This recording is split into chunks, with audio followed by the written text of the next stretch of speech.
a roaring floating beast, adding a lethal dimension to India's two-front deterrence strategy. This is INS Vikrant. India, in line with its ambitions of Atmanirbharta, or self-reliance, recently added its first domestically developed aircraft carrier, INS Vikrant, into its naval arsenal. With this military milestone, India has joined the elite group of nations that have the niche craft and that have the competence to develop an aircraft carrier on their own. Prime Minister Narendra Modi presided over the event where INS Vikrant was officially commissioned. With a capacity to accommodate a crew of about 1,600, this 262-meter giant warship will be flying up to 26 MiG-29K fighter jets, 4 Kamov Ka-31 helicopters, 2 HAL Dhruv NUH utility helicopters, and 4 MH-60R multi-role helicopters. The timing of Vikrant's incorporation holds immense significance, for it comes amidst increasing turbulence in the Indo-Pacific region, and when India is staring at a joint Pakistan-China threat along its eastern and western marine fronts.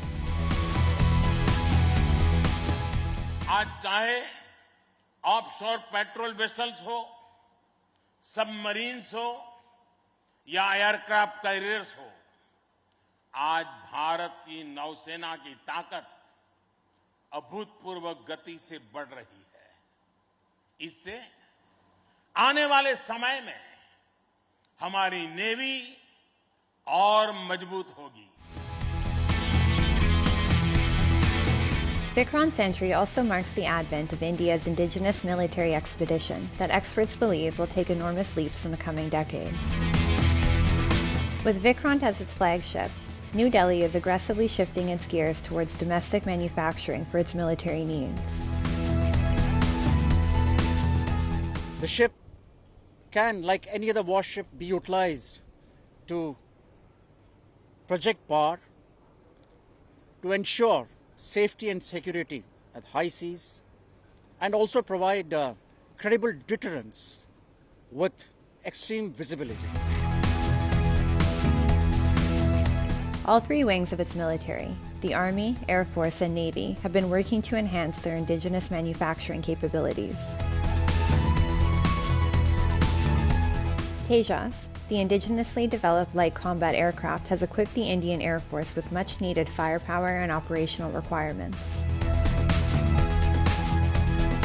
The fourth-generation Indian Tejas aircrafts have the capacity of carrying the same amount of weapons, including heavy missiles that bigger warplanes carry, from precision-guided and standoff weaponry to long-range beyond visual range missiles. The Indian aircraft can take down enemy's planes from a safe distance.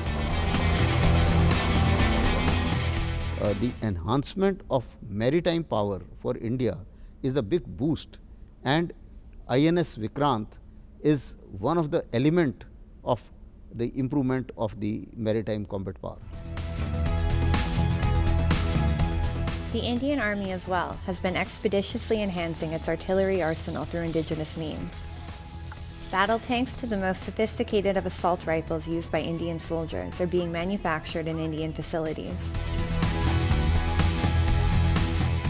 New Delhi has set itself fresh targets that it says will bolster its capabilities on two fronts: self-reliance, and the other, expansion of India's military export.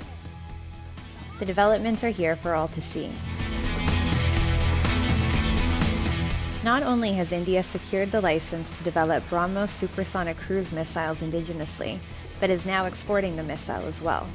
A clear reflection of how brand India is changing the status quo and challenging the monopoly of the global arms market. The Indian government has set a target of exporting defense equipment worth $5 billion USD by 2024, a significant spike in what it was exporting until a few years back. The arsenal it aims to provide to the world include the Akash and BrahMos missiles and the Tejas aircraft.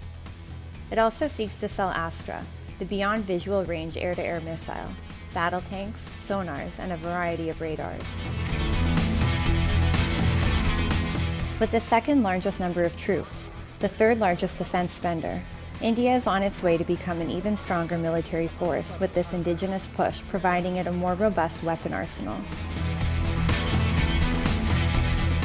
Some observers say that the world must acknowledge and be wary of India's advancements, especially Pakistan and China, who are anxious about India's rising military presence.